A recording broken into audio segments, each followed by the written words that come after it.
Charles Floto. Charles S. Floto, also Charles Floto, May 27, 1908 January 1, 1984, was an American writer, American Communist Party member. Flato was employed by the United States government and spied for the Soviet intelligence during World War II. Flato suffered from polio as a child, which left him with a hunchback and caused him to walk with a cane. He married Lucy Burman, also a Communist Party member.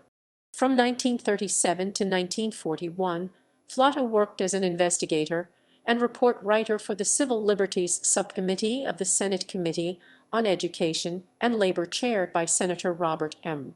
La Follette, Jr., and the Foreign Economic Administration.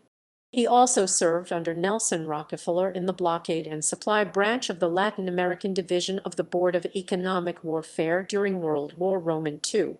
He resigned from the government and moved to San Francisco about mid-July 1945.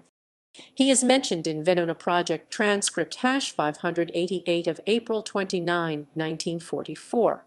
Flato's complicity in espionage was corroborated by information exhumed from the NKVD archives in the 1990s. He was also a member of the Sound and Mina groups. His codename in the Gorski memo is Bob. In another Venona transcript, he is believed to be codenamed Char. Sometime in the 1950s, he and his wife divorced. By 1957, Flato had a cottage designed and built by the architect Serge Chermayeff. He lived alone in this cottage near a beach on Cape Cod and worked as a freelance writer throughout the 1960s and 1970s. In 1957, he was the editor of the Complete Home Improvement Handbook. He is known to have used at least one ghost writer in the form of a friend for an article printed in the Saturday Evening Post in the early 1960s. The Golden Book of the Civil War was a children's book written by Flato and published in 1961. After the People's Republic of China resumed diplomatic relations with the United States, Flato wrote a 6-part report on healthcare in China. The Chinese Medical Association invited him to travel through the country as their guest. Flato was one of the co-founders of the Medical Pharmaceutical Information Bureau and wrote and edited for the publication Hospital Practice. He was known to have also written scripts for medical documentaries.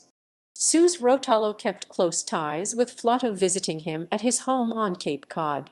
He gave Suze his car before he died of kidney failure in Hyannis, Massachusetts, on January 1, 1984.